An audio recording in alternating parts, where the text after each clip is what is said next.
on the next episode of Limit Break 20.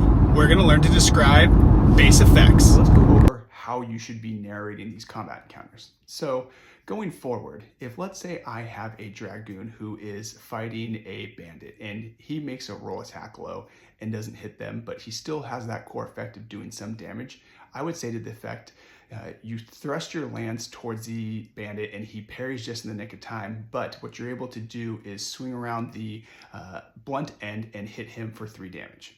Right? You're still explaining that something's happening, but at the same time, it's not this, you're piercing him with your lance. Same thing if you have the warrior, right? So the warrior comes down overhead with his axe and the gladiator picks up his shield and it crashes into it, but just the sheer force of your blow from the axe causes him to take 3 points of damage. Now, it gets a little bit trickier, but you can still get creative when it comes to spellcasters.